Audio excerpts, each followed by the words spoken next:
Sim. Sim, beleza. Quer que eu já me muto aqui, Bruno? Pode colocar já. Todos estão vendo, gente? Tranquilo? Então vamos lá. Bom, gente, boa noite de novo. Bem-vindos todos e todas. Novamente é um prazer estar aqui com vocês.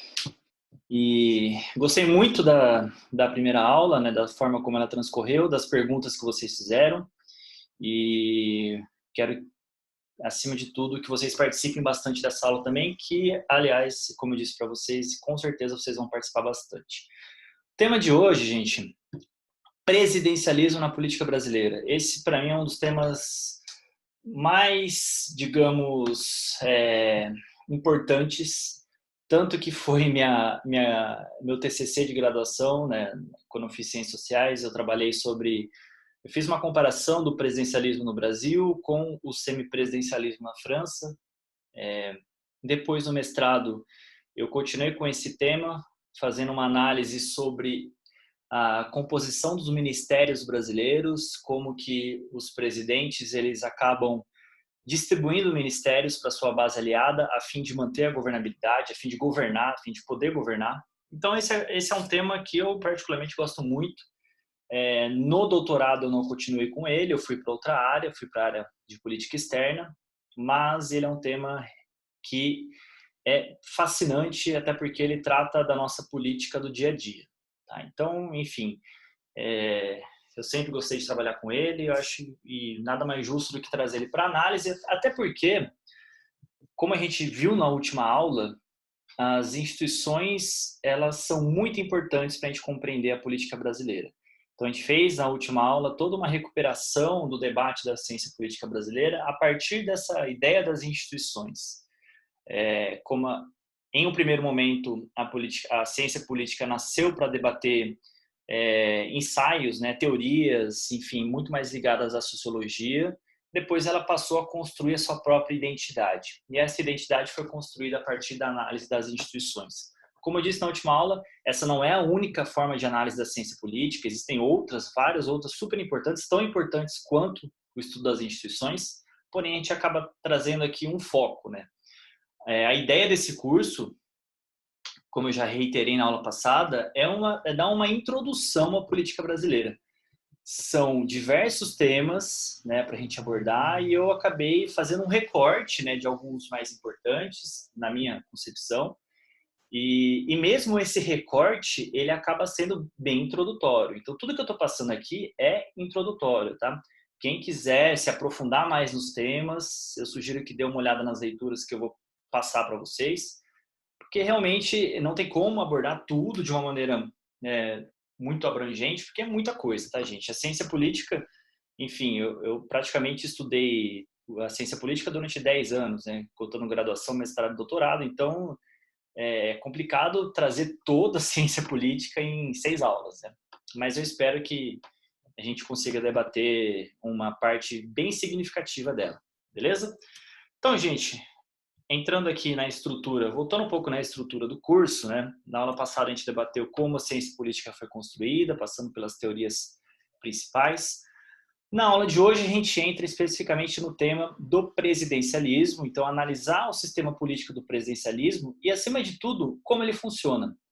Quando eu estou falando em presidencialismo, eu estou falando principalmente nas relações entre poder executivo, né, o presidente e os seus ministérios, e as suas relações com o poder legislativo, ou seja, os partidos políticos, a Câmara dos Deputados, o Senado Federal, enfim, para o sistema se manter, ele precisa, digamos, essas relações precisam funcionar. Então, é necessário ter uma certa governabilidade para o sistema se manter. E é isso que a gente vai analisar na aula de hoje.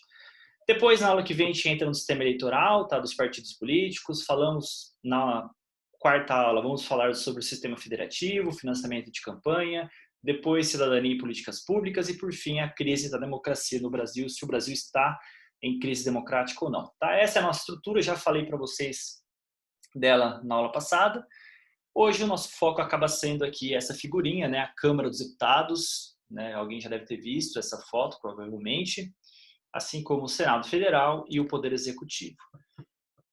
Essa figura é bem emblemática dos dias atuais, porque para nós compreendermos toda a relação entre executivo e legislativo, nós temos que entender que existe o presidente e que existe o Congresso, né, o Congresso Nacional, que é composto pela Câmara dos Deputados de um lado e pelo Senado Federal de outro. A gente vai entender como é esse funcionamento. E para ter um sistema político que funciona, as partes precisam se relacionar. E é isso que a gente vai entender na aula de hoje, então.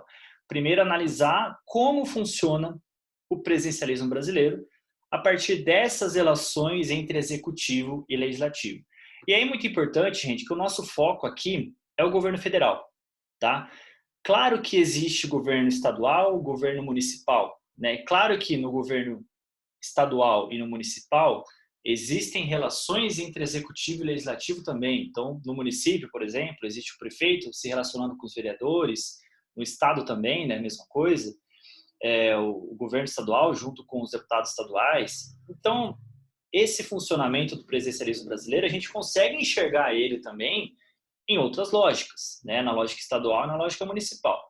Mas o nosso foco aqui, claro, é a questão no âmbito federal, beleza? Não que as outras não sejam importantes, elas são muito importantes, mas a gente acabou dando um recorte para um foco na questão federal, beleza? Então, o segundo objetivo da aula de hoje é entender a governabilidade. A governabilidade que acaba sendo um tema central aqui para a gente compreender a ciência política brasileira. Afinal, a gente não consegue visualizar o comportamento, né, dos atores políticos do presidencialismo brasileiro sem compreender se o sistema é governável ou não. Então, a gente precisa entender como que ocorre essa governabilidade, né, e quais as consequências dessa governabilidade, principalmente para o sistema político, ok?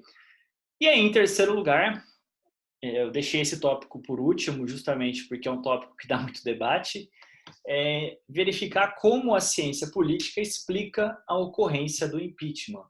Então, a ideia é mostrar a ciência do impeachment, tá? E não baseado em achismos, nada, no senso comum, é entender como o impeachment pode ocorrer, por que ele ocorre, porque, afinal de contas, o impeachment nada mais é do que uma falta de governabilidade, né? E a gente vai entender que não é somente isso, tá? Então, trazer uma abordagem da ciência política aqui para a questão do impeachment. Existe a abordagem jurídica, né? Enfim, existem diversas abordagens, eu estou mostrando uma delas aqui, que é a da ciência política.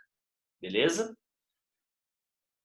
Aí, gente, como eu mostrei ali o presidente, o Bolsonaro, com o atual, né, aqui na tela, com o Rodrigo Maia, que é o presidente da Câmara dos Deputados, né, que tem que se relacionar para manter a governabilidade, aqui eu mostro o ex-presidente Lula com o Michel Temer, que em 2009 era o presidente da Câmara dos Deputados, né? Então é muito importante, ou seja, eles têm que se relacionar, enfim, estão apertando a mão, estão se relacionando bem. Ou não, né? Isso que a gente vai ver depois. Então, a estrutura da aula de hoje, gente, para a gente compreender presencialismo, nós temos que trazer o outro aspecto dele, que é o parlamentarismo. Tá? O outro sistema de governo, que é o parlamentarismo, para a gente comparar e entender que eles não são tão diferentes assim. Tá? Muitas pessoas defendem o parlamentarismo, que ele deveria ser empregado no Brasil, mas a gente vai ver que nem sempre eles são tão diferentes. A gente vai ver por quê. Beleza? Em segundo lugar, a gente retoma aquele conceito da aula passada sobre o presidencialismo de coalizão, né, que a gente debateu na primeira aula. Em terceiro lugar, a gente entra nas críticas ao presidencialismo brasileiro. Então, o sistema foi estruturado, foi feito o plebiscito em 93, que decidiu pelo presidencialismo, só que ele possui diversos componentes negativos. E aí surgem as críticas, principalmente na década de 90. A gente vai ver quais são elas, tá?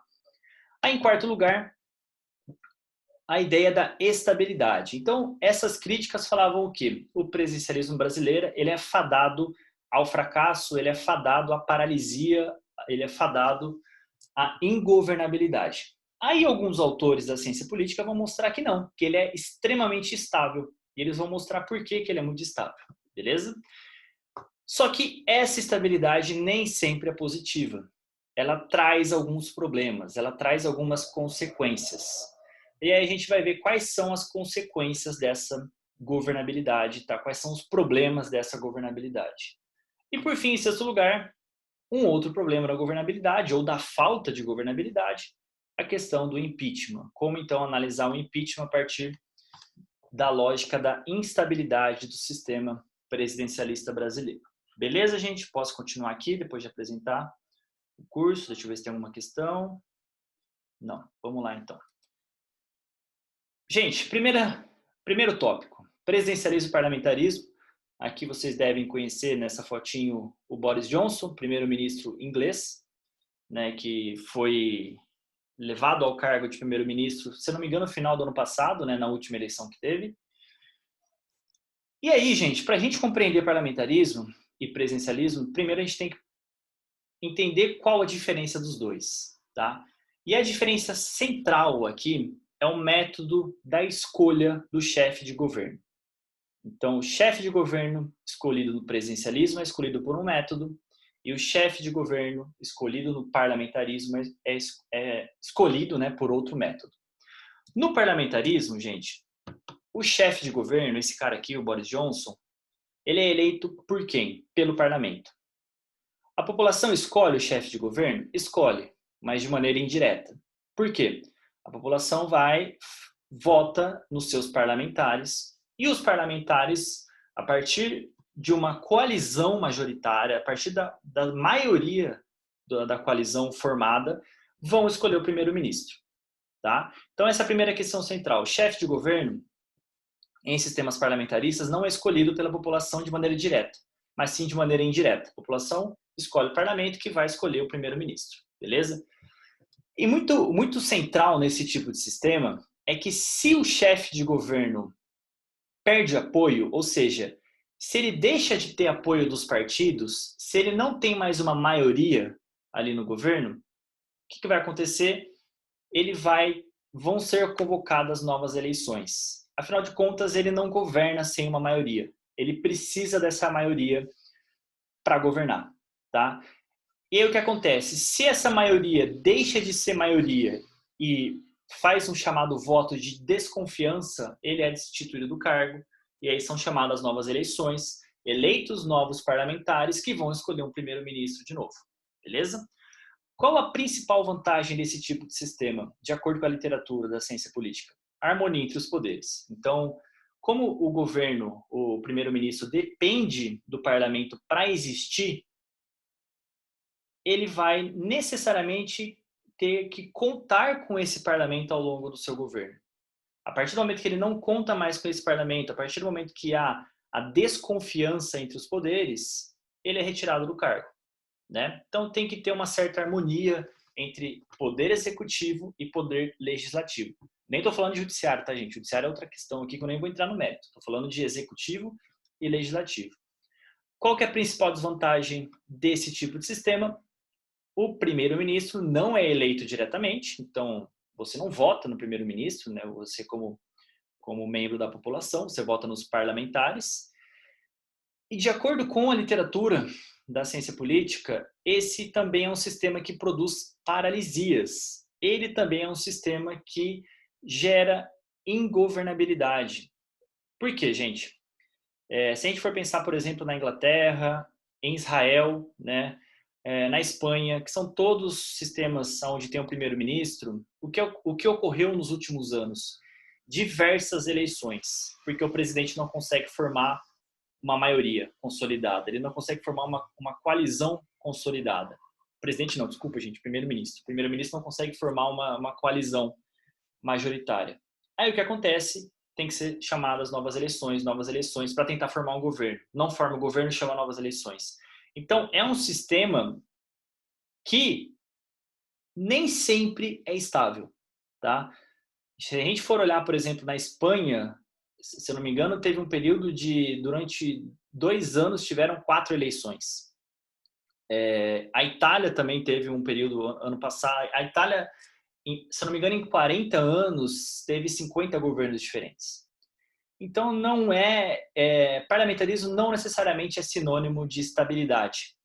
Muito por conta da fragmentação partidária. Existem vários partidos. Imagina para você, como primeiro-ministro, dá conta de vários partidos que estão participando ali. E mais importante, imagina você ter que lidar com essa coalizão, né, e não conseguir, por exemplo, propor os seus projetos, porque esses projetos não serão aprovados. Essa é a ideia da governabilidade, quando você propõe projetos, eles são aprovados, né?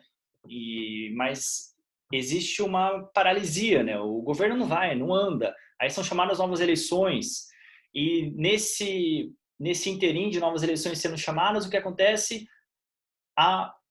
Não há discussão de políticas públicas, por exemplo, né? As coisas param em torno das eleições. Então, a primeira coisa que a gente tem que tirar da cabeça é que muitos falam, no Brasil tem que ter parlamentarismo porque ele é mais estável. Não necessariamente, tá? Então, nem sempre ele é mais estável do que o presidencialismo. Ele pode ser tão instável ou mais instável do que o próprio presidencialismo, beleza? Vou parar aqui que eu tenho algumas questões, vamos ver. Então não tem mandato fixo, só muda o governo quando perde a coalizão. Sim, Dina, é uma boa questão. No parlamentarismo, o primeiro-ministro não tem mandato fixo, tá? Ele, diferentemente do presidencialismo, que tem mandato fixo, o governo, a cada perda de maioria, ele é trocado, beleza? Se nas novas eleições do parlamentarismo, muda todo o parlamento ou apenas o primeiro-ministro. Na maioria dos casos, muda todo o parlamento, são feitas eleições para o parlamento, tá? Tem algumas exceções, mas na maioria dos casos, sim, muda-se todo o parlamento, são convocadas novas eleições, tudo bem? Gente, presidencialismo. Quais são as características do presidencialismo? Primeiro, eleições diretas, né? A gente vota para o presidente, né? Todos votam, e nós votamos para os membros do Congresso Nacional, né? Que seria o Senado e a Câmara. A gente vota para o presidente por meio de eleições majoritárias, né? A ideia de que ele é mais a pessoa que consegue o cargo é aquele mais votado em 2 turnos. A gente vota também para a Câmara dos Deputados, só que aí nem sempre o mais votado vai ser eleito, porque existe um sistema de representação proporcional que a gente vai ver isso na próxima aula. E nós votamos também para o Senado por meio de um método majoritário, né? Ou seja, é eleito o senador que tem o maior número de votos. Então, existem formatos diferentes em todas as eleições, em todos os ramos, né? Para o Poder Executivo, presidente, eleições majoritárias em 2 turnos. Para a Câmara dos Deputados, ou seja, no Poder Legislativo, eleições de representação proporcional. E para o Senado, eleições majoritárias. Beleza? Então, existe essa pequena diferença. Isso quer dizer o quê, gente? Nós elegemos a origem de governos no Executivo e elegemos a origem de governos no Legislativo. E, de certa maneira, eles possuem uma sobrevivência independente. Se a gente olhar o parlamentarismo, o primeiro-ministro é totalmente dependente da legislatura. Se ele não tiver apoio da legislatura, o que acontece? Corta ele, entra outro, né? Então, essa é uma grande diferença. No presidencialismo, se o presidente não tem o apoio do legislativo, ele continua no cargo? Sim, pode continuar perfeitamente. Tá? Claro que pode ocorrer o impeachment, mas os impeachments ocorrem em momentos de exceção, né? Não é sempre que ele deve ser levado a cabo. Tá? Então, né, o executivo ele não depende necessariamente do legislativo para continuar existindo, beleza? Uma outra diferença aqui é a retirada do cargo, né? Então, por exemplo, o primeiro-ministro, quando ele é substituído por outro ministro, ele praticou crime? Não necessariamente, né? Ele saiu do cargo porque ele não tem mais o apoio de uma maioria, ou ele não tem uma maioria. Então, ele saiu do cargo porque não existe confiança política nele, não existe um voto de confiança. No presidencialismo é o contrário, né? Existe um crime. Crime comum ou crime de responsabilidade, a gente vai debater depois. Então, para você retirar o presidente, somente se for comprovado crime de responsabilidade e crime comum. Tá? Não é porque o presidente perdeu a maioria que ele vai ser retirado do cargo. Não, precisa ter crime. Para você retirar um presidente do cargo também precisa ter a maioria qualificada. O que é a maioria qualificada? Você ter 2/3 dos votos do Senado e da Câmara. Ou seja, a nossa Câmara possui 503 deputados. para um presidente ser retirado do cargo, se eu não me engano, são 342 votos, tá? Que são 2/3, a maioria qualificada. E também a punição, gente. Um presidente, quando ele é retirado do cargo, ele cometeu um crime. Então ele tem que ser punido, de alguma maneira, tirando, por exemplo, os seus direitos de se eleger numa próxima eleição. O primeiro-ministro não. Né? Então o primeiro-ministro ele não cometeu crime, ele foi tirado do cargo porque ele não consegue mais governar. E aí ele é simplesmente trocado por outro primeiro ou primeira-ministra. Beleza? Qual a principal vantagem do presidencialismo? Primeiro, a ideia da legitimidade, né? Então as pessoas elegem o presidente. Existe uma maior aproximação do eleitorado com o presidente. Então essa é uma característica bem central. E o segundo lugar é a estabilidade, né? Muitos sistemas presidencialistas são estáveis e a gente vai entender por que eles são estáveis, beleza? Já as desvantagens, e aí eu peço para vocês relembrarem um pouco das desvantagens do parlamentarismo, que são exatamente as mesmas, tá? É um sistema que precisa de apoio de maioria, é um sistema que geralmente tem muitos partidos, ou seja, fragmentado, é um sistema que pode levar à paralisia e podem ocorrer diversos conflitos. Ou seja, as desvantagens do parlamentarismo e do presidencialismo são exatamente as mesmas, né? Porque ambos precisam formar governo de maioria. Se não formar, eles vão ser tendentes ao fracasso. Ambos têm que lidar com lógicas de fragmentação. Então, ambos podem gerar paralisias de governo, ou seja, governos que na verdade não governam, que não aprovam projetos, que não conseguem sair ali de uma inércia, tá? Então, ambos possuem desvantagens muito semelhantes, beleza? E aqui, gente, é necessário entender que no nosso presidencialismo existem duas câmaras, beleza? O nosso legislativo, ele é bicameral. Por quê? Existe o Senado, que representa estados da federação. Então, o estado de São Paulo possui 3 senadores, assim como o estado de Tocantins possui 3 senadores, mesmo que ambos tenham populações muito diferentes, né? São 3 senadores por cada estado, ao todo são 81 senadores, então são 27 unidades da federação, né, junto com o Distrito Federal, cada um com 3 senadores, cada um com mandato de 8 anos, tá? Já a Câmara dos Deputados, ela representa a população brasileira e não os estados. O número de representantes ele vai variar de acordo com cada estado. Então, estados mais populosos, como o estado de São Paulo, possuem o maior número de representantes. No caso do estado de São Paulo, são 70. Estados menos populosos, como Roraima, Acre, possuem 8 deputados. Tá? Onde está estipulado esse número? Lá na Constituição Federal tem o número mínimo e o número máximo. Beleza?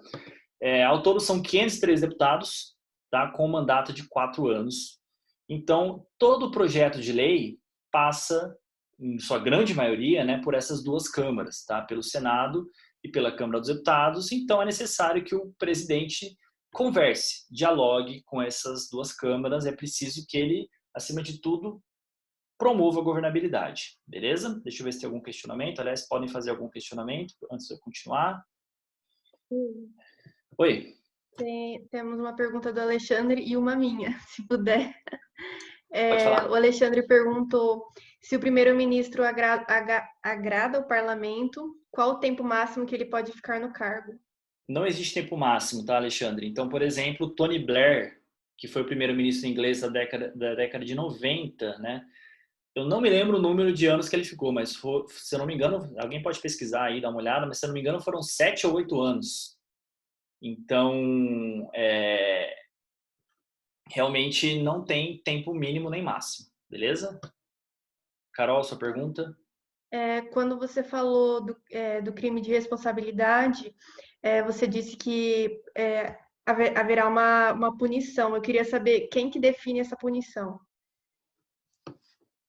Então, a punição ela é definida, por exemplo, pelo próprio Senado Federal, né, que foi quem, no caso do Brasil, julgou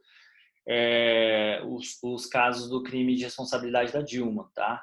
Então, no caso do Brasil foi o Senado Federal, mas eu não lembro se o STF também se pronuncia. Se alguém do direito quiser responder, é que eu realmente não lembro dessa questão. Aqui o Tony Blair, né, ficou de 97 a 2007, foram 10 anos. A Flávia lembrou muito bem que a Angela Merkel está lá desde 2005. Então, realmente, tem sistemas que são muito estáveis. E o Fernando perguntou as vantagens e desvantagens de um sistema com duas câmaras.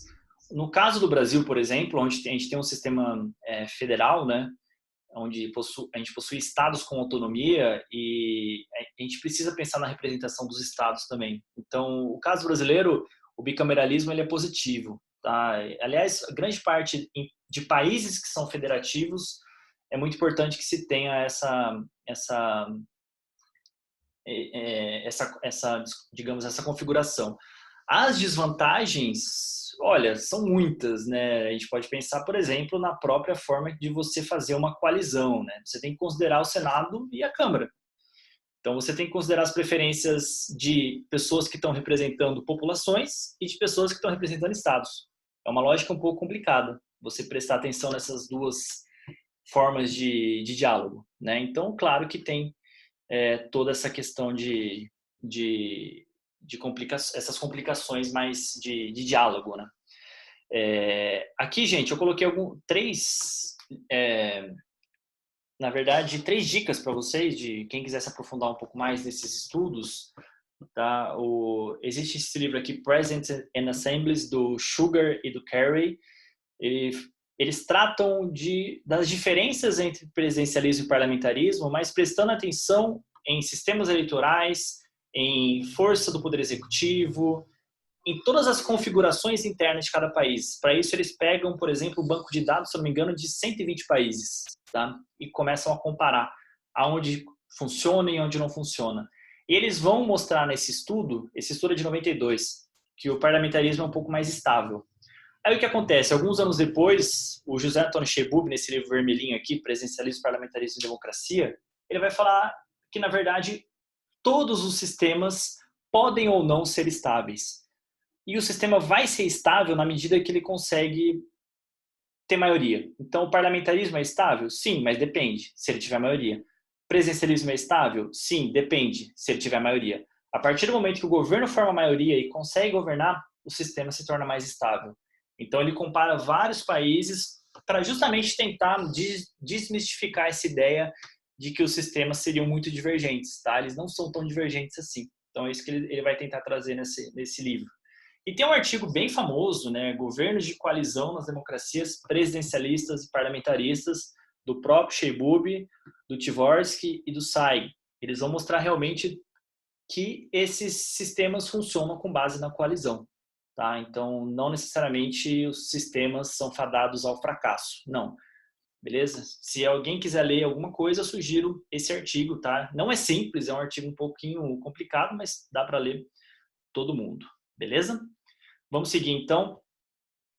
Entrando na questão do presidencialismo de coalizão. Aqui, gente, retomando um pouquinho na aula passada, né, quando eu trouxe o Sérgio Abranches, que faz aquele estudo em 88 para analisar as relações entre executivo e legislativo, e vai observar a formação de um sistema diferente, né, no Brasil, que seria o presidencialismo de coalizão.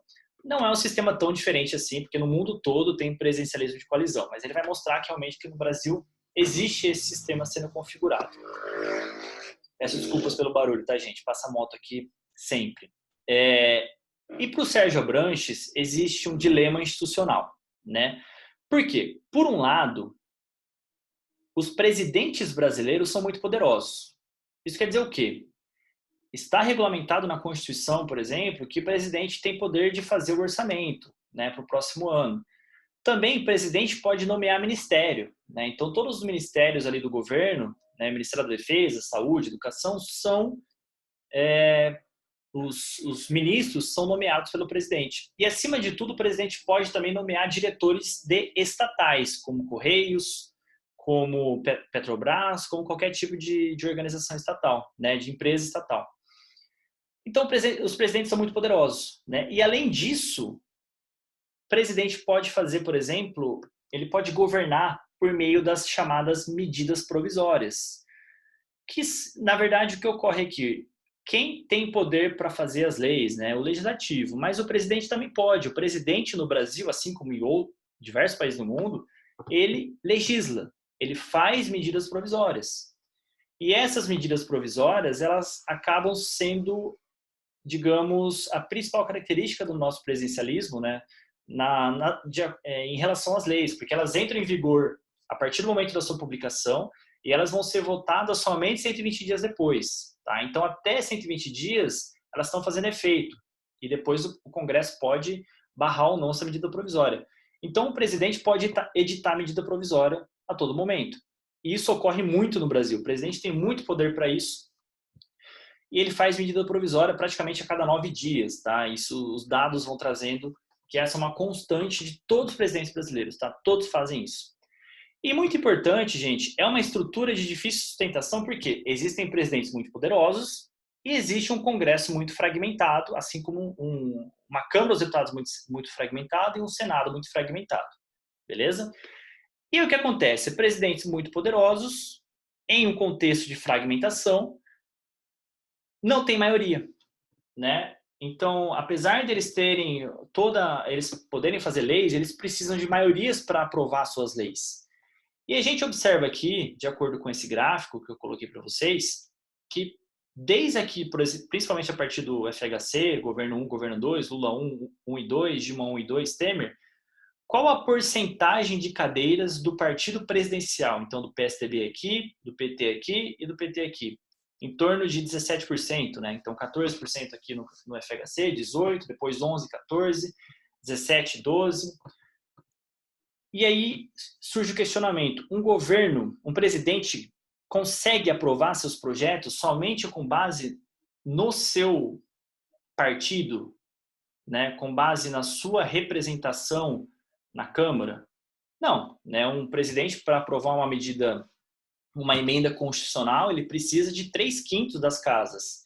Então, ele precisa ali de 60%. Ele não tem essa porcentagem, somente considerando o partido dele. Aí ele precisa fazer o quê? Negociar e formar coalizões, para justamente garantir esses 3/5. E aí a gente olha aqui na outra parte da tabela que todos os governantes brasileiros formaram coalizões. Então, o Sarney formou coalizão. O Collor formou uma coalizão bem menor, olha aqui, 33%. Isso já indica alguma coisa. Tá? Itamar Franco, 57%. Cardoso, primeiro governo, ele formou uma coalizão de 71% do Congresso. Isso quer dizer o quê? Que ele teve muito mais facilidade para aprovar os seus projetos. Muito mais, tá? Cardoso 2, também 67%, um índice altíssimo. Lula, 59%, 63% no segundo mandato. Dilma, 58% no primeiro e 47% no segundo. E o Temer, quase 60% no segundo mandato. Então, isso quer dizer o quê? Governos formam coalizões. Esse quadro aqui não é do Abranches, tá? O Abranches escreveu em 88, isso aqui é com base nos outros estudos que surgiram depois. Mas ele, em 88, vai falar o quê? Olha, o presidencialismo brasileiro ocorre por meio de coalizões, tá? E são necessárias essas coalizões para se ter governabilidade. Mas é claro que essas coalizões são muito amplas e ideologicamente variadas. Então, se a gente pega aqui o Lula, por exemplo, né, que foi o auge de posições ideológicas muito variadas, a gente pega o PT, que é de centro-esquerda, fazendo aliança, por exemplo, com o PTB, né, que é de centro-direita. Então, as coalizões nem sempre são ideologicamente conexas, elas possuem uma certa dispersão. E claro que para você considerar preferências muito distantes, então quando você faz uma colisão de esquerda com esquerda, é muito mais fácil você levar adiante. Mas não existe uma coalizão ampla de esquerda e nunca existiu. Então é necessário fazer o quê? Fazer coalizões com o centro e com a centro-direita, que é o que o Lula fez, que é o que a Dilma fez e tentou fazer depois do segundo mandato. Então a ideia é, as coalizões são formadas, porém elas são ideologicamente muito variadas e isso gera um custo muito mais elevado para manter essas coalizões. Beleza? Gente, alguma dúvida até aqui? Posso continuar? Estou muito rápido, estou tranquilo? A Areta perguntou se as coalizões sempre são formadas em troca de algo. A gente vai chegar lá, já respondo isso para você, tá? Senão vou dar spoiler. A Dina falou do STF. Na verdade, o Thiago e a Dina falaram, né? Que quem preside o julgamento no Senado Federal do impeachment é o presidente do STF, né? Foi o Ricardo Lewandowski que presidiu ali no caso da Dilma. Exatamente. Beleza? Obrigado pelas observações, gente. Posso continuar? Acho que não tem mais nenhuma questão. Vamos lá, então. Aí, beleza, né? Os estudiosos da ciência política viram todo o alvoroço que causou esse artigo do Sérgio Abranches, né? Que se tornou um artigo central para a ciência política brasileira. E eles começaram a analisar, beleza, né? É um sistema de coalizão? Pode até ser, mas nem sempre. Por quê? Aí tem um livro bem interessante, tá? Do Barry Ames, que é um brasilianista, né? É um norte-americano que analisa o Brasil, chamado Os Entraves da Democracia no Brasil, um livro de 2003. E ele vai analisar o governo Fernando Henrique Cardoso, assim como o Mainwaring, aqui no Presidencialismo e Democracia na América Latina. E eles vão analisar e falar, olha, pode até ser um sistema que forme coalizões, porém, existe uma lógica no presidencialismo brasileiro que aquele deputado que foi eleito, por exemplo, um deputado, eu sou de Bauru, né? Não todo mundo aqui é de Bauru, um deputado eleito por Bauru, que está lá na Câmara dos Deputados como deputado federal, esse deputado ele vai tentar trazer benefícios para a sua localidade, né? Afinal de contas, ele foi eleito por Bauru, então ele teria que trazer benefícios setoriais, né, para a sua localidade. E claro que isso, de acordo com esses autores, vai aumentar os custos da governabilidade, porque afinal de contas o presidente tem que considerar essas particularidades regionais. Então existe um grande problema, né? Não é somente as políticas públicas sendo formuladas no âmbito geral, nacional, mas existem interesses, digamos, relacionados ao âmbito estatal, ao âmbito municipal. E aí fica tudo muito mais complicado. E também, gente, esse é um sistema que, por ser multipartidário, por ter muitos partidos participando, ele acaba gerando poucos incentivos para cooperar. Qual que é a argumentação aqui desses autores? No presidencialismo, o presidente tem mandato fixo. Então, os partidos que não estão ganhando com coalizões ou que não irão ganhar, eles vão preferir apostar na derrota do presidente em uma provável eleição depois de 4 anos, do que fazer parte do governo que, ao ver desse partido, seria fracassado. Então a ideia é a seguinte, olha, não vou fazer coalizão, porque eu vou esperar a próxima eleição para daí sim eu ganhar, meu partido ganhar e eu ser eleito, né? Então não tem por que eu cooperar com o presidente, deixa ele tentar governar sozinho. Então esse é um dos argumentos aqui do Barry Ames e do Mainwaring também. E aí, gente, o que eles vão falar? Olha, mas beleza, né? Às vezes as coalizões podem até ocorrer, né? Então eles não negam a formação de coalizões. Eles falam que elas realmente existem, em alguns casos. Porém, essas coalizões, elas são... os presidentes, na verdade, eles são refém de desgastantes negociações com o Congresso Nacional. A todo projeto de lei, o presidente precisa negociar. Então, tem reforma da Previdência? Negocia. Tem reforma trabalhista? Negocia. Tem reforma tributária? Negocia. Tem um projeto de tratado internacional que vai entrar no Brasil? Negocia. Então, tudo precisa ser negociado, né? Porque, afinal de contas, é uma coalizão que não está formalizada, beleza? Então, se essas coalizões ocorrem, elas vão ser sempre pensadas a partir de lógicas de clientela, né? Então, beleza, vai ocorrer? Vai, mas em troca eu quero um cargo. Então, em troca eu quero uma emenda parlamentar para mim, deputado federal, porque eu preciso dar meios para minha cidade, preciso dar dinheiro, né, para minha cidade. Afinal de contas, foram eles que votaram em mim. Então, é um sistema que privilegia, de certa forma, o fisiologismo, a corrupção, né, porque é um sistema que se as coalizões forem formadas, elas vão ser inteiramente baseadas em atos de corrupção, em atos de formação de clientelas, beleza? Então, aqui a gente tem uma citação do próprio Barry Ames, tá, que eu acho bem interessante. Ele vai dizer o quê? O sistema eleitoral brasileiro produz um legislativo com numerosos partidos pouco disciplinados. Então, qual é a lógica? Pode até formar coalizão, mas não necessariamente os partidos vão votar de acordo com o que o presidente quer. Eles vão ser indisciplinados, beleza? Então, se o presidente quer que apoie o projeto, por mais que ele forme uma coalizão com o MDB, com o DEM, por aí vai, essa não necessariamente os parlamentares vão votar no que o presidente quer, porque eles seriam indisciplinados, porque acima de tudo eles estariam interessados em benefícios particularistas, ou seja, benefícios para sua clientela e não leis que seriam do alcance nacional, né? Então eles realmente o comportamento dos parlamentares seria muito mais tendente à indisciplina.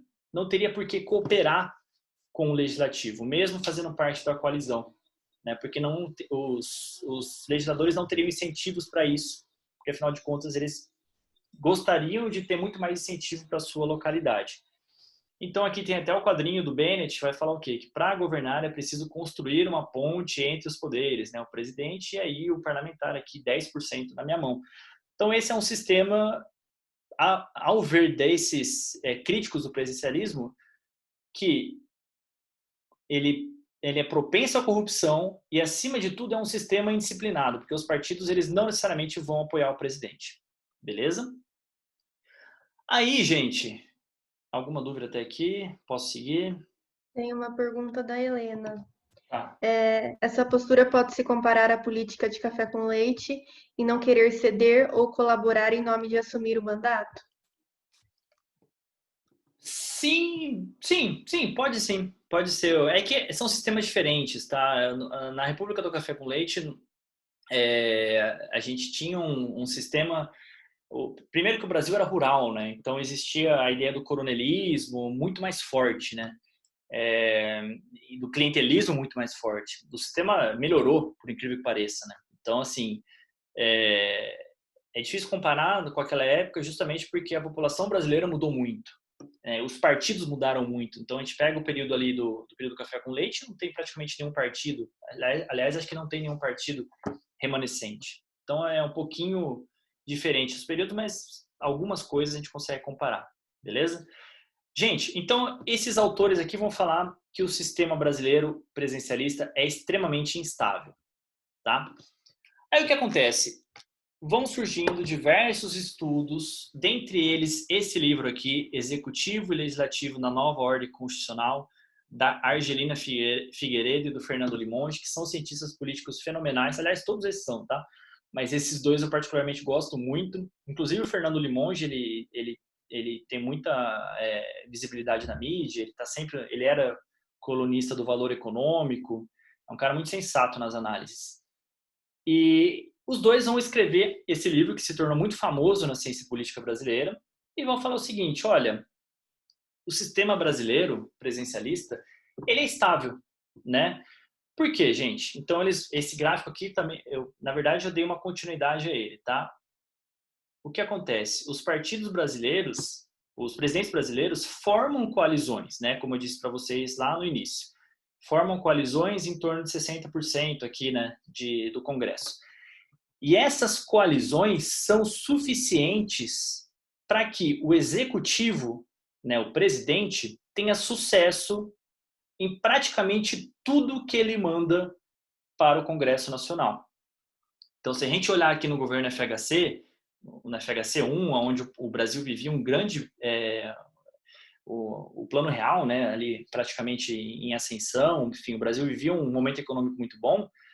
78% do que o FHC mandou para o Congresso foi aprovado. Se a gente olhar aqui o Lula 2, 87% foi aprovado. Mesmo Dilma 2, 90% foi aprovado. Então, o que quer dizer isso? Presidentes formam coalizões e grande parte do que eles submetem ao Congresso Nacional é aprovado, né? Então, é um sistema, de certa maneira, que garante a governabilidade, que garante a estabilidade? Sim, tá? De acordo com esses autores. E a gente consegue ver isso melhor aqui na taxa de apoio dos partidos. O que é isso aqui? A chamada disciplina partidária.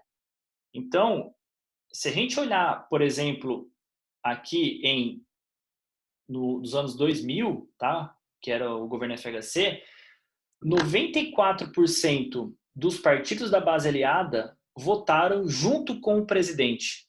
Ou seja, o FHC governava junto com o PFL, né, na época, que é o atual DEM, governava junto com o PMDB e junto com o PSDB, que era o seu partido.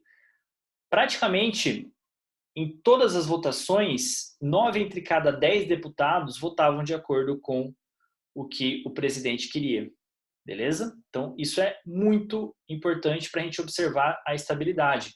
No período Lula também, né? Então, a gente olha aqui em 2008, 2009, o auge aqui da popularidade do Lula, o Brasil, a estabilidade, a disciplina dos partidos ficou em torno de 95%, né? Houve uma queda aqui em 2005, tá? No auge do escândalo do Mensalão, e aqui em 2014, com as manifestações ali de pós, né, com todas as denúncias de corrupção e com as manifestações de rua pós 2013, principalmente. Então, aí os partidos se comportaram de maneira mais indisciplinada. E se a gente olhar esse gráfico aqui, que vai de 2001 a 2014, esse é um gráfico que, na verdade, eu que fiz, tá? Com base na análise das votações.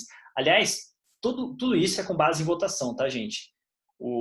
Tanto o Limonge quanto a Argelina Figueiredo, o que eles fazem? Eles olham todas as votações realizadas no Congresso, observam uma por uma se os partidos votaram junto com o presidente, se os legisladores votaram junto com o presidente, e criam um banco de dados com base nisso, tá? É o banco de dados do SEBRAP, tá? E aí eu tive acesso a esse banco de dados, eu fiz um artigo aqui para calcular, esse artigo acho que de 2015, se não me engano, para calcular essa disciplina partidária. E realmente, observando os partidos um por um, né, existe um grau altíssimo de disciplina partidária. O PT, por exemplo, enquanto o PT realmente esteve no governo, ele alcançou quase 97% de disciplina partidária. Mesmo o PMDB, né, o atual MDB, que é um partido que ele é mais, digamos, tem algumas desavenças muito grandes, ele girou em torno de quase 90% de disciplina partidária. Então, gente, o sistema, na verdade, de acordo com o Limonge e com a Argelina Figueiredo, ele funciona, ele é estável, né? Afinal de contas, as coalizões são formadas, são disciplinadas e garantem o sucesso do executivo, beleza? E aí existe a estabilidade do presidencialismo. Então, eles vão entender que existe essa estabilidade, né? Então, coalizões são formadas, existe o sucesso do executivo, praticamente tudo é aprovado. Então, o sistema é estável, com certeza é estável. Tá? E se a gente olhar de 89, né, desde 90, né, quando o Collor assume o governo, até agora, e observar todas essas votações ocorrendo, a gente consegue falar, poxa, o sistema realmente é estável, né? Tudo é aprovado praticamente. Só que a troco do quê? Aí eu coloquei a fotinho aqui desses três, alguns de vocês devem conhecer. Esse é o Romero Jucá, esse é o Renan Calheiros e esse é o Eduardo Cunha, que são os chamados caciques do PMDB, do MDB, na verdade, que são muito importantes nesse processo todo. Por quê? O sistema funciona? Funciona. Mas por que esse arranjo é possível? Por que ele é estável? Em primeiro lugar, por conta dos poderes presidenciais. Então, já disse para vocês, o presidente pode fazer MP a todo momento, né? O presidente atua de maneira legislativa, o presidente indica partidos para ministérios, indica partidos para estatais, ou seja, isso faz com que o presidente tenha um poder de barganha altíssimo, por conta desses poderes legislativos, como o poder de promulgar leis, e não legislativos, que são as indicações ministeriais. Então, o presidente do Brasil é muito forte, né? Mas também esse arranjo é possível, por quê? Por conta dos líderes partidários. Então, o que acontece, gente? Todo partido tem uma liderança, né? Isso é formalizado, tá? Que seria como se fosse o presidente ali do partido no Congresso. Esse líder partidário vai falar o quê? Olha, o presidente, ele quer o meu apoio, ele quer que eu vote sim. Ele vai ter uma reunião com os seus membros do partido e vai falar, todos votam sim. Ou seja, todos vocês têm que atuar de maneira disciplinada. Tem que votar sim, porque eu fiz esse arranjo com o presidente, porque eu estou apoiando o presidente. beleza? Claro que isso gera uma certa disciplina partidária, né?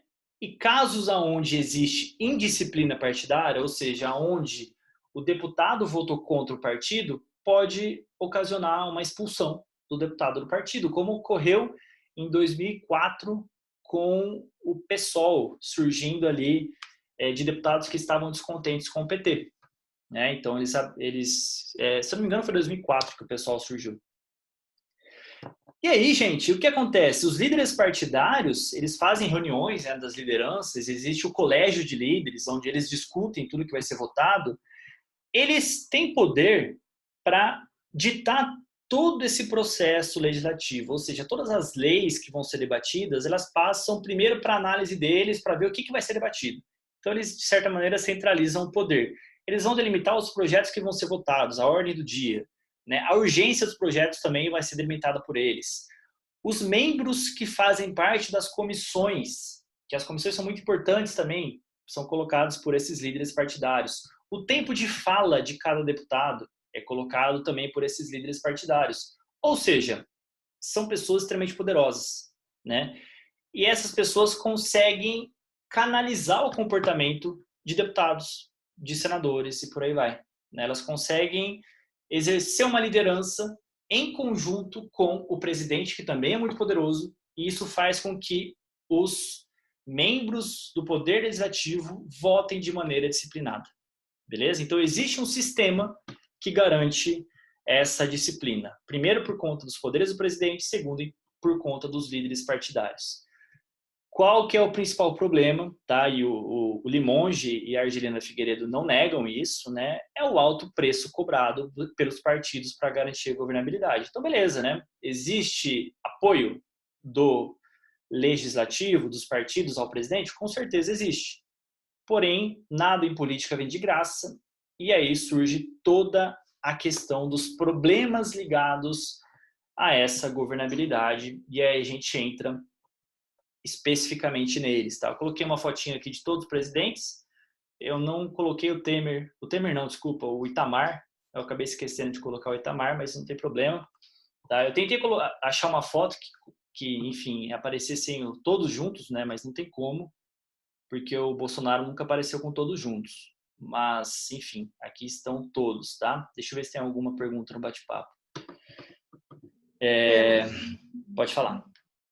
Bruno, existe um sistema de governabilidade democrático e representativo que elimine a necessidade da coalizão, como o presidencialismo e o parlamentarismo, tipo um sistema ideal? Olha, não. Tá bom? Respondendo bem diretamente, o presidente e o primeiro-ministro dependem de partido para governar. Isso é um fato. Claro que existem meios para se tornar esse sistema mais, digamos, existe uma maneira de você prestar contas que não necessariamente vai trazer à tona a questão da corrupção, né? Então, nenhum sistema é perfeito e não existe uma solução simples para um fenômeno tão complexo como esse. Mas, assim, não tem um sistema ideal, né? Onde não existe o diálogo, né? Entre uma coalizão. Porque, por exemplo, no caso do Brasil, né? O presidente é eleito com 55% dos votos. Necessariamente esses 55% dos votos vão estar representados na Câmara dos Deputados? Não, né? O presidente, o Bolsonaro foi eleito com 55% ou 56%, e ele tem um partido, né, quando ele foi eleito, o PSL, que ele fazia parte, tinha 16% de representação. Então é um número pequeno, né? Então é difícil equacionar isso. Aí precisa formar coalizão. Todos os sistemas do mundo precisam disso para ter sistemas políticos governáveis, beleza? O problema é o mau uso que muitos sistemas fazem disso, e aí chegam os problemas da governabilidade. Gente, como eu disse para vocês, eu vou um pouquinho a mais, tá? Então, vou passar uns 10 minutinhos. Mas, enfim, a gente está chegando quase no fim. Aí a gente entra, então, nos problemas, tá? Então, tudo isso ocorre, né? Todo esse processo de apoio no presidencialismo brasileiro funciona, né? Os presidentes governam, têm apoio. Claro que para alguns projetos de leis mais polêmicos, como a própria reforma tributária, né? Esse apoio já não é tão observável na realidade. Então, por exemplo, nunca teve uma reforma tributária muito ampla. Então, tudo isso também, a gente tem que pensar no tipo de projeto que a gente está pensando, que a gente está analisando, tá? Então, gente, existem concessões a serem feitas para essa governabilidade ser mantida. Primeira delas, um presidente precisa negociar praticamente sempre, para todo tipo de projeto, né? Então, claro que existem projetos menos polêmicos, né? Talvez projetos relacionados a questões internacionais, né? Alguns deles, mas projetos muito polêmicos precisam ser sempre negociados. Vocês se lembram como foi a reforma da Previdência no passado? O tanto de tempo que ela tomou, o tanto de negociação que teve, o tanto de concessão que teve, né? Então, foram liberadas as chamadas emendas parlamentares durante a votação da reforma da Previdência, que está regulamentado na Constituição. Não é errado fazer emenda parlamentar, destinar emenda parlamentar, mas ela é mais um mecanismo que garante a governabilidade. Então, beleza, eu voto junto com você, presidente, voto, mas para isso eu preciso que você libere uma parte do orçamento para eu destinar para minha cidade, senão eles não vão votar em mim nunca mais. Então eu preciso de emendas. Isso acontece e muito, tá?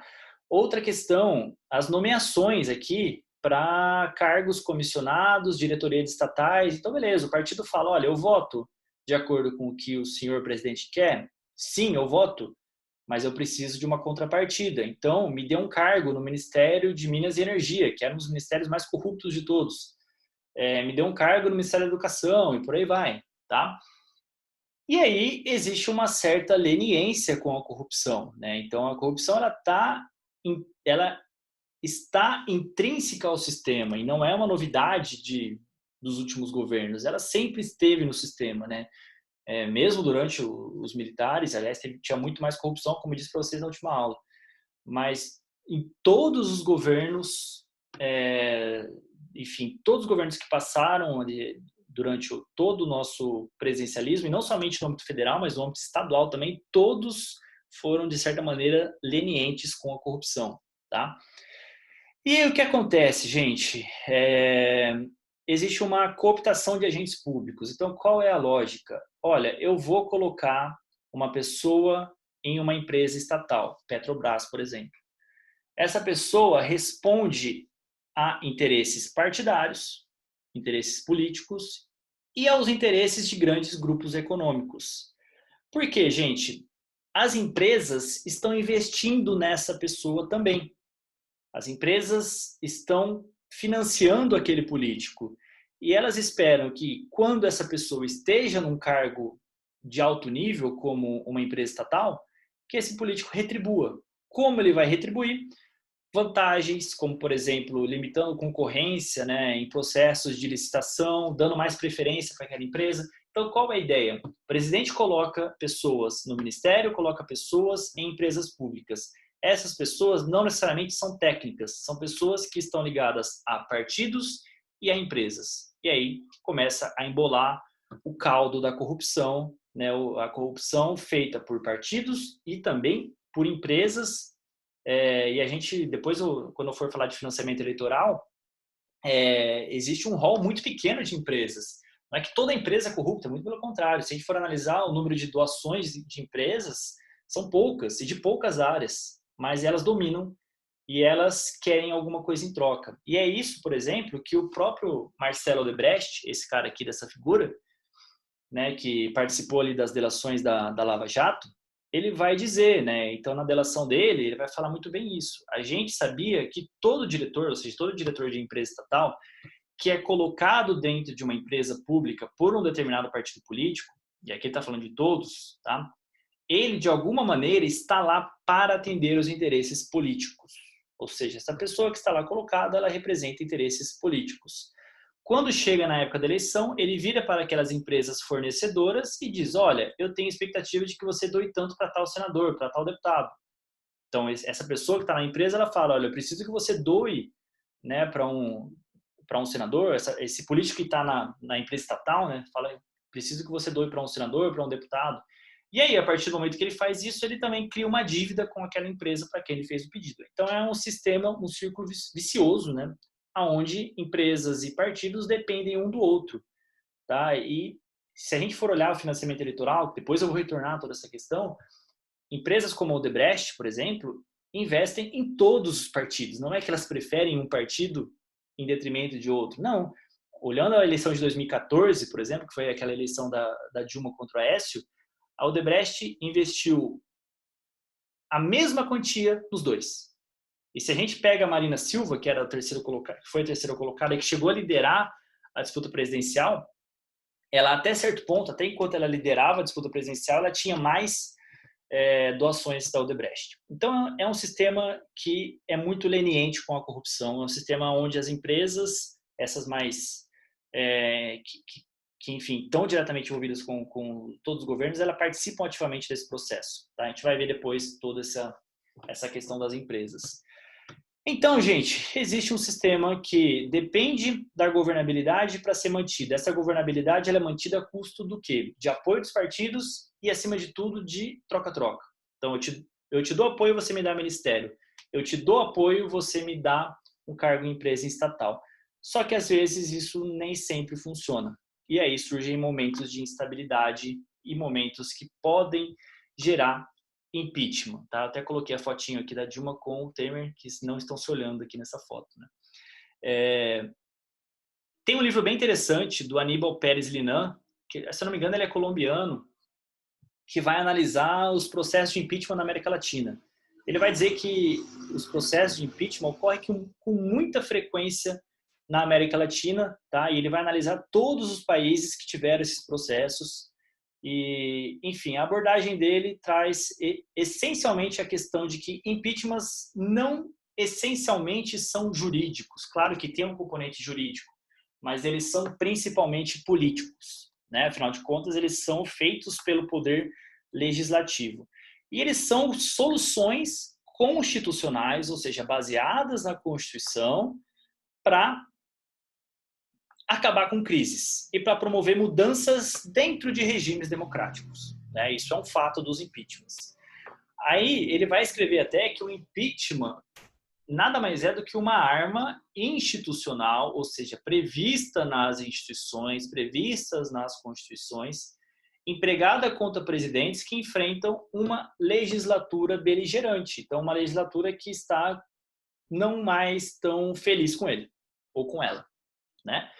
E essa é uma tendência na América Latina, o impeachment sendo utilizado para retirar chefes do executivo que estejam em crise. O impeachment seria somente utilizado para casos excepcionais, mas o que a gente vê na América Latina é uma tendência maior da utilização dele como um impedimento político para retirar chefes do executivo que não estejam, de certa maneira, governando bem, tá? E aí, a gente entra aqui nesse último tópico, tá? Que ele vai dizer o quê? Como em décadas anteriores, os governos eleitos democraticamente continuam caindo, né? Na América Latina isso é uma constante. Mas, diferentemente das épocas anteriores, esses governos não colapsam. Os regimes democráticos não colapsam, eles continuam, né? Então é feita uma substituição dentro das regras do jogo, beleza? E aí ele começa a analisar quais são as condições para se ter impeachment. Isso aqui é muito importante para a gente entender o momento atual. Então, eu coloquei aqui o Fora Collor, coloquei essa foto da Dilma, que é muito emblemática, né? Que ela está fazendo uma reverência e tem essa pessoa, o guardinha dela com a espada, né? Uma foto que se tornou célebre, era o momento que ela estava já praticamente caindo. E a foto do Bolsonaro com a máscara. Não usem a máscara assim, tá, gente? E aí o que acontece? Existem condições para se ter o impeachment, tá? Quais são elas? De acordo com a literatura da ciência política, tá, gente? Nem sou eu falando isso, é todos os analistas realmente que entendem esse processo, que examinam esse processo. Primeiro, tem que ter crime, né? Crime comum ou crime de responsabilidade, que vai levar à abertura do processo. Então, o crime de responsabilidade é um crime contra a administração pública, né? As chamadas pedaladas fiscais, por exemplo, no caso da Dilma. O crime comum uma outra questão, né? Enfim, aí já ligado ao direito penal, então são crimes diferentes. Só que essa é a primeira condição, na verdade, para ter o impeachment, o crime, né? Então, e aí, para se iniciar o processo, precisa do quê? De 342 votos na Câmara dos Deputados, que tem 513 membros, ou seja, uma maioria extremamente qualificada. 2/3 da Câmara precisam aprovar o projeto de impeachment. Lembrando que presidentes governam com coalizões que giram em torno de 60%.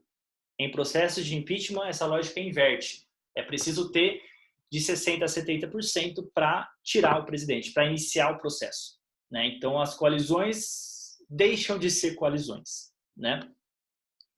Qual a segunda, então, condição? Claro, a perda de apoio parlamentar. Uma legislatura beligerante, que aí sim, por exemplo, no caso do Collor, ele tinha uma coalizão de 30%. Ele renunciou antes de sofrer o impeachment, né, mas foi dada a abertura do processo, com 78% dos deputados votando a favor do processo de impeachment. A Dilma, ela teve um processo de impeachment que teve adesão na Câmara de 71% e no Senado de 74%, né, uma quantidade altíssima.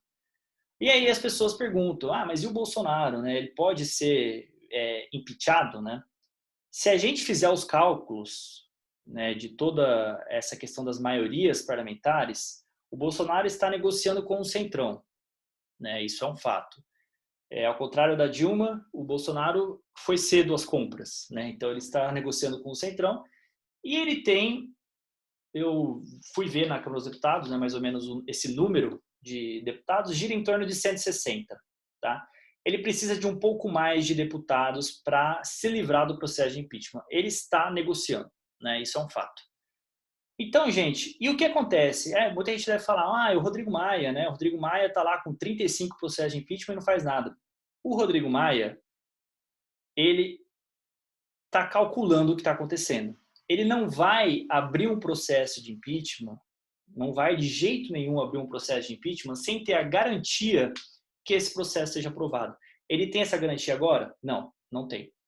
Porque justamente ele está entendendo para onde estão indo os partidos, né? Então muita gente fala, o Rodrigo Maia, né, quem às vezes é contrário ao governo, né? O Rodrigo Maia tem que logo dar início ao processo, né?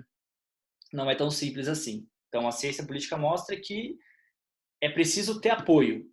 Os atores políticos estão o quê? Tentando pegar apoio, né? O Rodrigo Maia, ele é um cara que tem muita experiência nesse processo, assim como o Bolsonaro. Afinal de contas, o Bolsonaro ficou 28 anos na Câmara dos Deputados. Então, ele sabe que se ele der início ao processo de impeachment e ele perder, o Bolsonaro sai muito mais forte. Então, para ele dar início a esse processo, ele precisa ter mais garantias. Por isso que realmente, além do momento, né, instável na questão sanitária que a gente vive, né, que isso também é muito importante, o momento político ainda não é propício, né? Aliás, gente, a questão do impeachment, isso não é somente todos os governantes brasileiros passaram por possibilidades de impeachment. Então, mesmo no FHC, a todo momento existia o PT sendo a favor do impeachment. Durante o governo Lula, diversos partidos queriam a todo momento começar o impeachment, mas não conseguiam por quê? Porque o Lula tinha apoio da maioria. Ele conseguia trazer os deputados para perto dele. Então, gente, o impeachment não é que eu estou trazendo o Bolsonaro agora para falar que ele está sofrendo com mais crise. Não, todos os presidentes acabam, de certa maneira, tendo que lidar com isso, tá? Porque o sistema, ele pressupõe essa lógica também de certa maneira, de um conflito, tá? Existe a lógica do conflito também. Então, a segunda condição é essa perda de apoio da maioria parlamentar. A terceira condição é a chamada falta de destreza da personalidade. Então, se a gente olha o Collor, ele não dialogava com os partidos, né? Ele se colocava como uma pessoa acima dos partidos, não negociava, tentava aprovar os projetos de lei sem negociar com os partidos e deu no que deu, né? Além de todo o crime de responsabilidade que ele cometeu. A própria Dilma, se a gente for olhar na derrocada ali do governo dela, ela colocou o Temer como articulador político, mas ao mesmo tempo que ela colocou o Temer, ela tirou o poder do Temer, fazendo um conselho somente com membros do PT para negociar essa coordenação. Não deu certo. E muitos dizem que ela foi tarde às compras, né? Quando ela resolveu colocar o Lula lá no ministério, já era tarde. E realmente já era tarde, que ela não conseguiu dialogar. E aí existiu todo o processo sendo construído pelo Cunha por trás disso, muito por conta dessa falta de personalidade dela para conseguir lidar com essas incertezas do processo. E o Bolsonaro, então, nem se fala. A gente sabe que o Bolsonaro não é uma pessoa muito afeita ao diálogo. Não é uma pessoa muito, digamos, conciliadora. Então, essa estratégia de radicalização que a gente tem visto muito forte nos últimos meses, nas últimas semanas, aliás, é um fator que pesa, né, na hora de uma possibilidade de impeachment. Mas se a gente for olhar aqui, ele ainda tem apoio parlamentar, né, um apoio às vezes incerto. Então, essa condição aqui já é um indício que talvez agora a gente ainda não tenha um processo de impeachment, né? Em quarto lugar, o que acontece no Brasil e na América Latina só tem impeachment quando tem crise econômica. Isso é um fato, tá? Se o país está economicamente bem, não tem por que ter impeachment. Isso a gente olha em todos os países da América Latina e isso acontece, beleza? O Brasil vai ter uma crise econômica muito forte agora, todos sabem, né, em razão de uma crise sanitária, e esse é um fator a se considerar também para o momento atual. Aí, em quinto lugar, a gente entra na questão da impopularidade. Isso é muito importante, gente. Presidentes só são tirados do cargo se são extremamente impopulares, seja por meio de denúncias de corrupção, né, como no caso do governo Dilma, no caso do governo Collor também, mas principalmente através das manifestações de rua. A gente está tendo manifestações de rua agora? Não, por conta de um ambiente que não pode ter manifestação de rua, contrário, né, onde as pessoas estão se reunindo, não pode, né? Então isso é uma condição positiva para o governo Bolsonaro, que por mais que seja impopular para alguma parcela da população, ele ainda não tem manifestações de rua contra ele, né? E ele tem, isso é muito importante, ele tem 15 a 25% do eleitorado que está a favor dele, não abre mão desse apoio, tá? Isso é extremamente importante porque ele sabe que ele tem esses 15 a 25%. E ele sabe que com 15 a 25%, ele vai para a próxima eleição em 2022 e vai para o segundo turno. E aí no segundo turno ele tenta trabalhar os indecisos, né? Assim como ocorreu em 2018, ele tinha um terço e tinha um terço contrário a ele. Sobrava um terço. Esse um terço ele conseguiu trazer para ele em sua grande maioria, né? Esse um terço que votou nele, as pesquisas mostram que já desembarcaram dele. Então eles estão ali na névoa, né? A gente não sabe para onde eles vão ainda. Isso de acordo com as pesquisas, tá, gente? Então ele trabalha com essa loja de 15 a 25% para as próximas eleições, tá? Aí é necessário ver, claro, todo esse processo, tá? Todo esse cálculo político, né? O impeachment, ele é cálculo político, ele é ciência, por incrível que pareça, onde a gente tem que considerar se a pessoa praticou crime, se a pessoa não tem apoio, se a pessoa não consegue dialogar, se existe crise econômica e se o presidente é impopular, né? Se a gente junta essas cinco condições, é mais provável não, é extremamente provável que se tenha um impeachment. Se essas 5 condições não ocorrem, dificilmente vai ter impeachment, beleza? Dificilmente mesmo, tá? Então essas 5 condições precisam estar colocadas no jogo, precisam estar visíveis, principalmente isso aqui, tá? A perda de apoio da maioria parlamentar. Se isso não tiver visível, o Rodrigo Maia, por exemplo, não vai dar início ao processo, de jeito nenhum, tá? Até porque ele sabe que se ele der início ao processo e ele perder, ele está acabado politicamente, o Bolsonaro cresce muito. Então, a gente tem que considerar que o impeachment é extremamente calculado pelos atores. Os atores estão observando o que está sendo feito no jogo, a política como um jogo de xadrez, e nada é muito simples. Então, eu quero impeachment, eu quero que socorra, enfim, cometeu crime. Calma lá, não é só isso, né?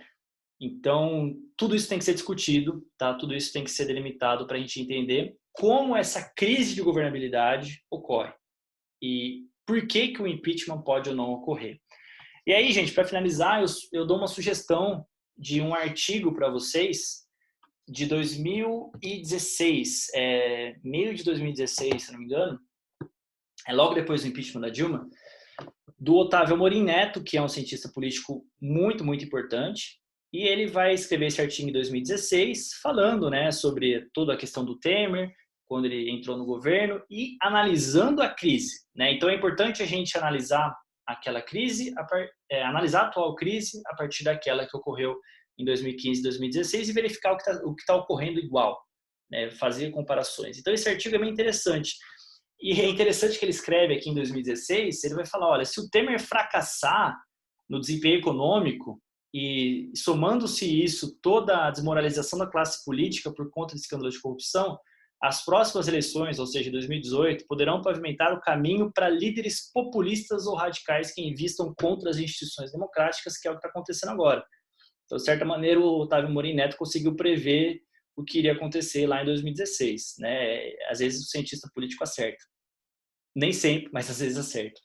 Então, eu sugiro que vocês deem uma lida nesse artigo. É um artigo muito bom, com base em dados, né? Com base na ciência. Não tem nenhum... Vocês vão ler o artigo, não vão ver, por exemplo, ele defendendo nenhum lado, muito pelo contrário. Então, é bem interessante vocês terem, talvez, um primeiro contato, né? Com alguns autores mais emblemáticos da nossa ciência política, que vão analisar a crise política antiga e é interessante para a gente talvez compreender a crise política atual, beleza? Além de todos esses outros artigos que eu trouxe para vocês, acho que são importantes também. Gente, era isso, eu me alonguei um pouquinho, 1h20, eu espero que tenha ficado claro. Agora vamos abrir para as perguntas, tá? Quem quiser perguntar, abrir o áudio, pode perguntar também, beleza? Carol, você que manda agora. Tem algumas perguntas aqui. Primeiro, a primeira é da Júlia. Ela falou, em relação ao Senado, como funciona essa coalizão? Que você estava falando da coalizão do presidente, no caso. Sim, funciona da mesma maneira, tá? Então o presidente precisa negociar com a Câmara e com o Senado, independentemente do Senado representar os estados. Então funciona igual, tá? Aí o Vinícius Teixeira. O Paulo Guedes disse recentemente que a nossa democracia funciona, mas é barulhenta. Você concorda com isso?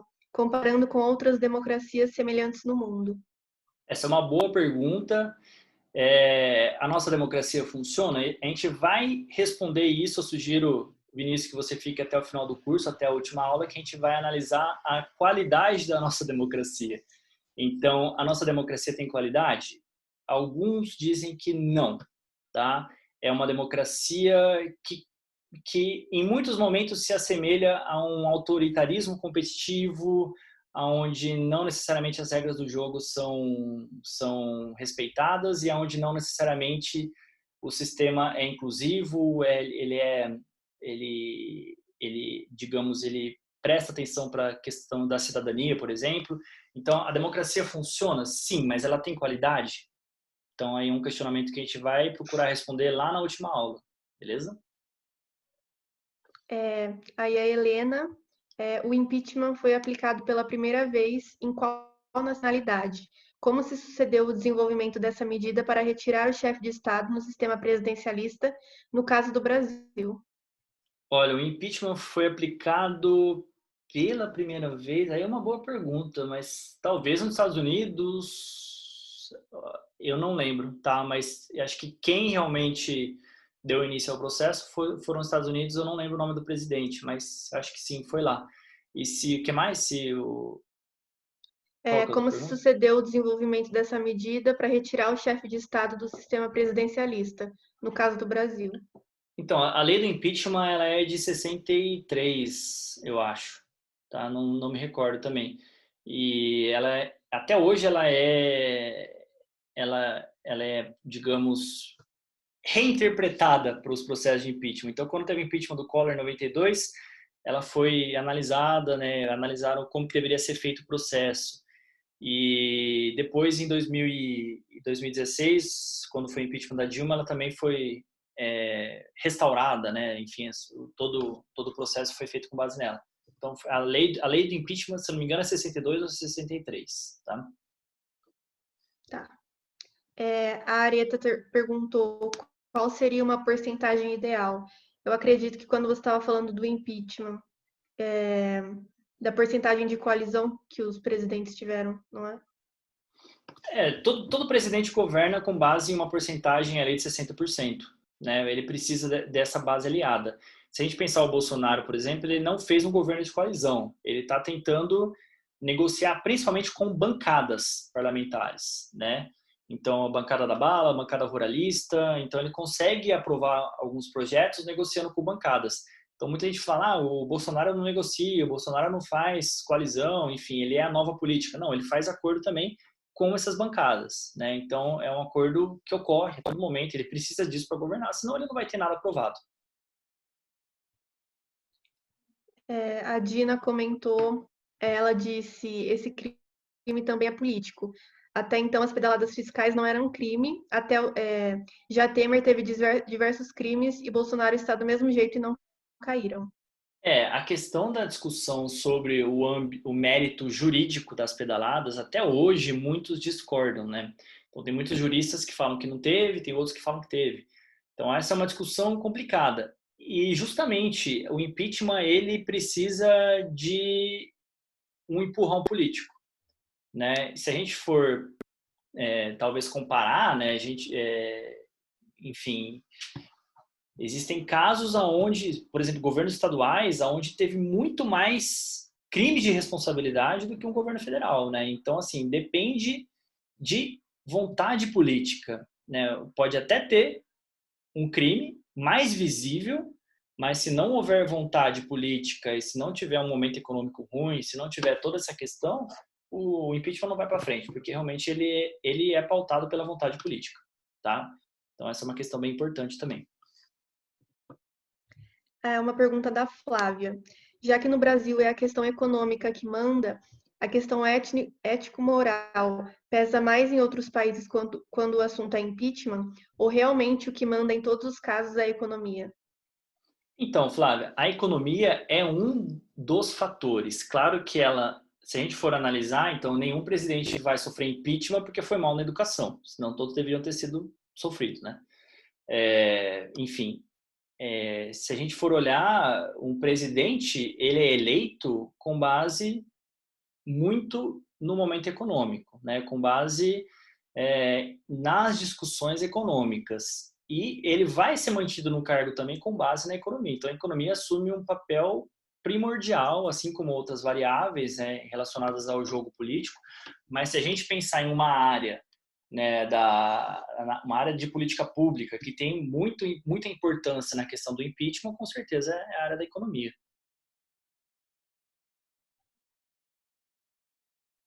Próxima, estão me ouvindo? Agora da Júlia. Bruno, oi? Pode falar. Bruno, se o impeachment é cálculo político, ele também pode ser golpe? Então, Júlia, a gente tem que pensar assim, como que a ciência política se posiciona em relação ao impeachment? Se ele foi feito de acordo com as regras do jogo, se teve um julgamento correto, né? Enfim, a gente pode entender ele como um cálculo, então a gente pode entender ele como juridicamente legal. Né? E o impeachment é um artifício presente na Constituição, é um artifício presente no nosso sistema. É claro que muitos vão trazer a discussão do golpe, né? Então a gente pega até uma fala do Temer no começo do ano falando que foi golpe, né? Enfim.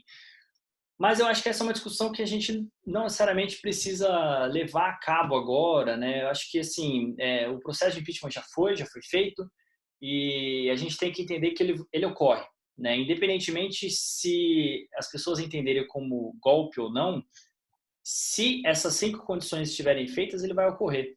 Então, assim, e pode ser quem esteja no governo. Se as 5 condições ocorrerem, essa pessoa vai ser tirada. Então, assim, a questão do golpe ou não, aí é uma terminologia, né, que a ciência política, os analistas procuram não necessariamente trazer essa abordagem, beleza? A próxima é do Alexandre. Se o presidente faz uma MP, ela tem que ser aprovada no Senado e na Câmara? Se sim, o que acontece se uma for a favor e a outra não? Então, O Alexandre, as medidas provisórias, elas têm, o que acontece? Elas só podem ser editadas se existe uma urgência. Então, no caso agora do coronavírus, a gente está vendo medida provisória sendo publicada todo dia. Até teve uma agora publicada que eu recebi aqui no meu celular.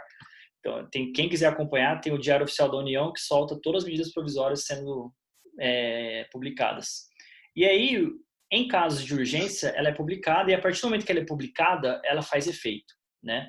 E aí o Congresso tem até 120 dias para apreciar essa medida. E o que acontece, gente? Isso é muito importante, tá? Daqui 120 dias, né? Tirando a questão do coronavírus, que é uma questão mais urgente, mas se for pensar numa medida provisória ligada à questão da economia, né? Em épocas normais, o que acontece? O presidente aprova ela passa a fazer efeito, depois de 120 dias ela vai entrar no Congresso Nacional e vai ser votada. O que os deputados vão fazer? Olha, beleza, você quer, presidente, que ela continue fazendo efeito? Eu vou votar, mas você vai ter que dar alguma coisa em troca. Então, apesar do presidente ter um privilégio de editar uma medida provisória, isso, depois de 120 dias, é cobrado preço, porque essa medida ela vai ser debatida e aí os partidos vão, de alguma maneira, tentar abocanhar algumas concessões. Beleza? Próximo. Agora é a Gente, se alguém quiser Sarita. falar, fica à vontade, tá? Via áudio. E tem mais algumas aqui. É da Sarita. Desculpa, mas comi bronha no início. Sobre o parlamentarismo. Você disse que quando o primeiro-ministro desagrada, ele é retirado. Quem decide de fato e toma essa decisão? Visto que se os parlamentares retirarem o primeiro-ministro, eles também correm o risco de perderem seus cargos, já que terão novas eleições. Olha, essa é uma ótima questão. Tudo é cálculo político. Então, por exemplo, no caso do Boris Johnson. O Boris Johnson convocou novas eleições porque, claro, houve um diálogo dele com os líderes partidários, né? Então, olha, convoca novas eleições, eu não tenho maioria, líderes partidários entraram em um consenso e votaram. O Boris Johnson sabia que ele ia ser eleito, né? Mas claro que esses líderes, esses parlamentares, correm muito risco de não continuarem no cargo, tá? Isso enfim, é um risco, não tem jeito, tá? Então, se eles querem tirar o primeiro-ministro, eles vão ter que considerar que provavelmente eles também não sejam eleitos. Então, assim, a ideia do cálculo político, novamente, é muito importante. Ninguém em política vai tomar medidas precipitadas, ou não deveria, né? Alguns têm medidas precipitadas, mas a ideia é que todos se pautem, né, pelo que está acontecendo para tomar suas decisões. Tá. A próxima é da Júlia. Outra dúvida sobre os problemas de governabilidade, essa cooptação de agentes públicos e latência da corrupção é uma particularidade de Brasil? É possível ter essa cooptação de outra forma? Júlia, não, tá? A gente consegue ver corrupção em todos os sistemas do mundo. Claro que tem países onde a corrupção é maior e países onde é menor.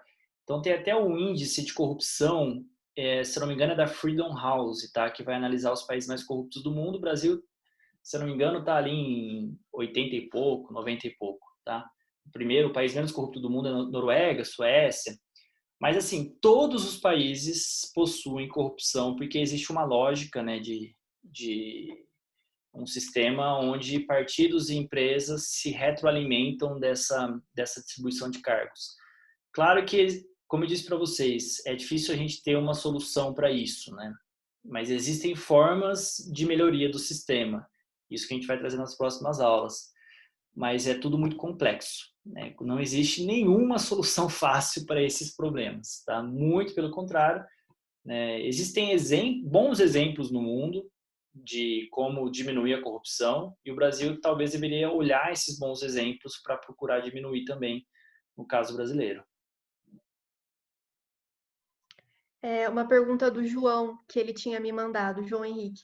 Ele queria saber se você iria disponibilizar o slide ou apenas o vídeo no YouTube, porque ele queria ver de novo os gráficos que você colocou. Sim, eu disponibilizei o slide já da última aula, tá? Acho que eu mandei no e-mail de todos. Se alguém porventura não tenha recebido, me avisa que eu mando de novo, tá? Mas eu vou disponibilizar sim, tanto o PowerPoint quanto o vídeo no YouTube, assim que eu conseguir postar ele, né?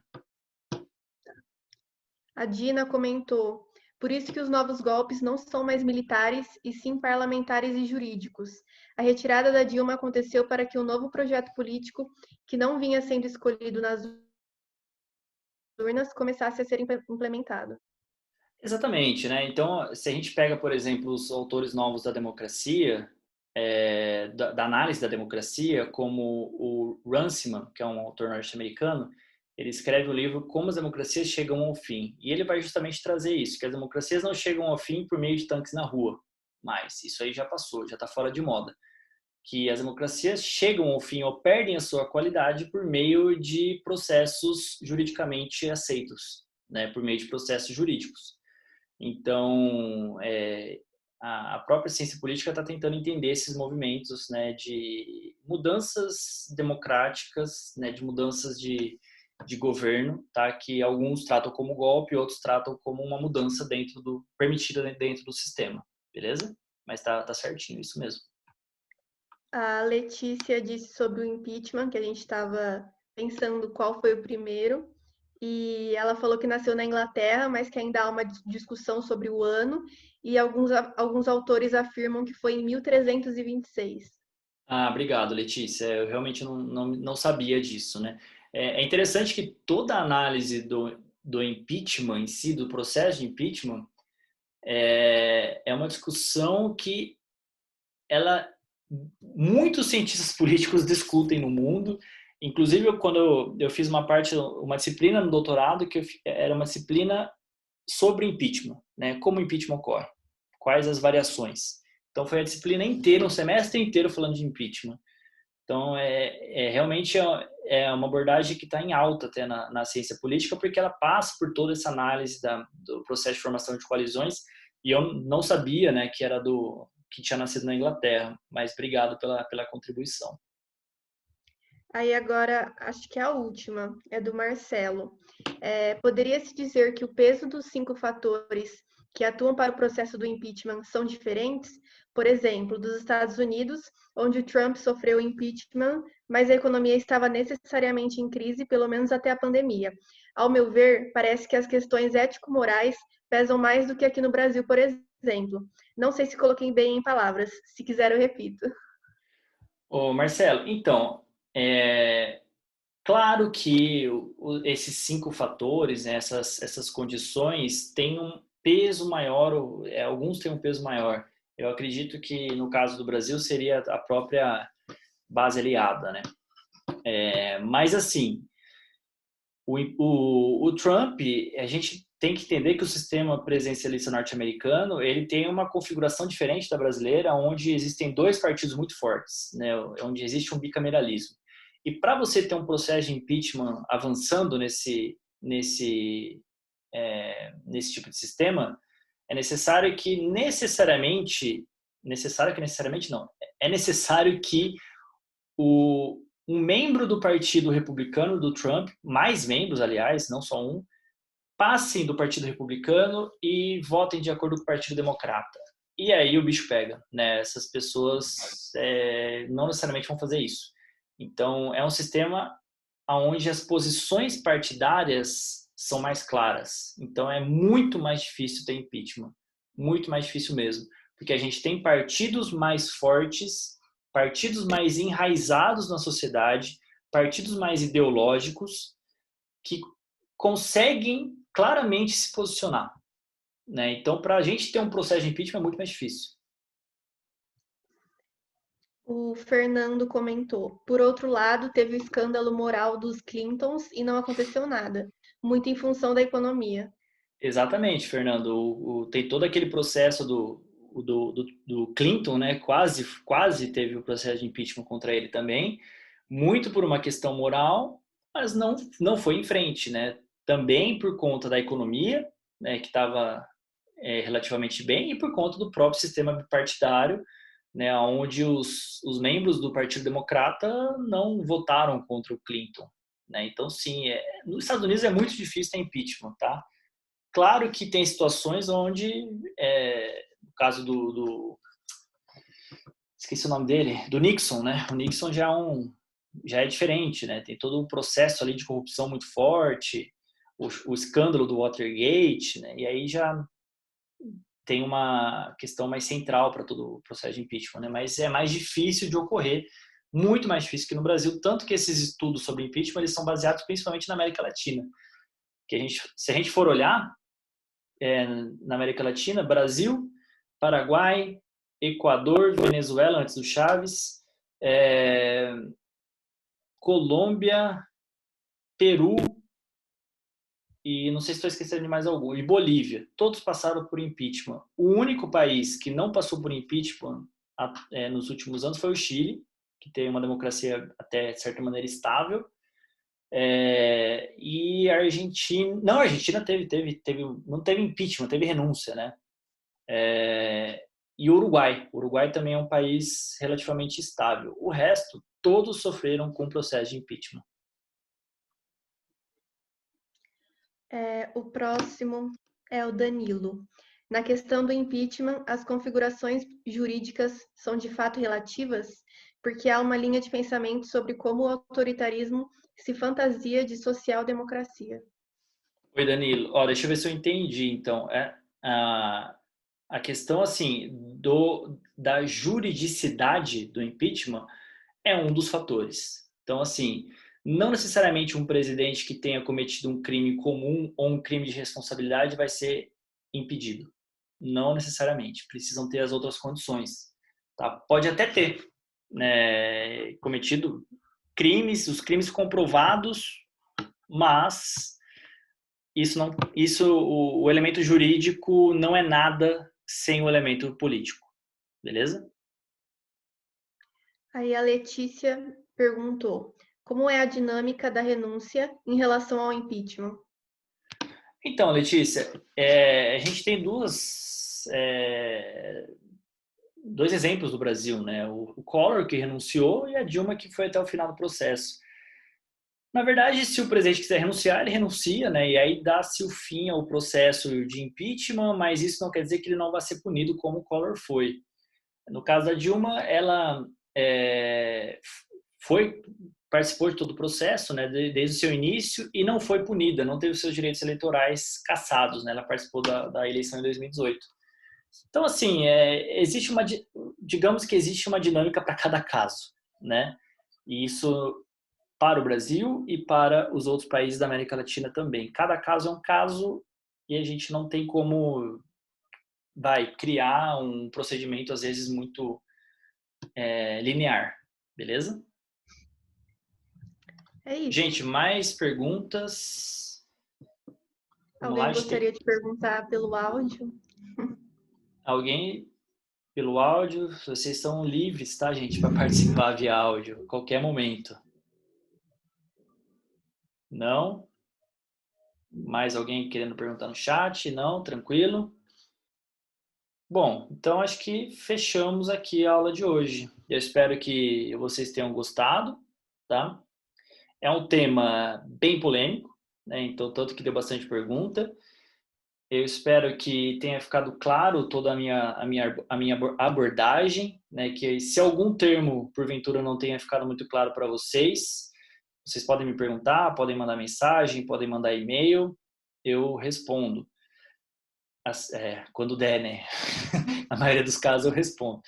E, enfim, eu espero que vocês tenham gostado, tá? Na verdade, hoje foi uma aula sobre, então, como esse sistema funciona ou não funciona no Brasil, beleza? É uma abordagem, como eu disse para vocês, não é a única, tá? Eu estou passando uma das visões da ciência política e eu espero que vocês tenham gostado, então, espero que tenha sido proveitoso. Beleza, gente? Não tem mais nenhuma dúvida, nada? Respondi tudo, tranquilo? Acho que não, né? Carol, alguma dúvida? Quer fazer o fechamento? Não, tá ótimo. Então, o meu pai tá entrando no portão, vai fazer barulho. Não, tudo bem, então. É isso, gente. Obrigado, viu, pela participação de todos e todas. Espero vocês novamente semana que vem. Semana que vem vamos debater, então, o nosso sistema eleitoral, tá?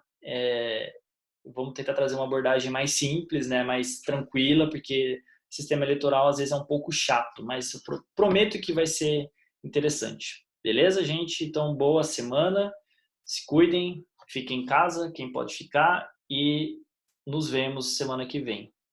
Um abraço a todos e a todas.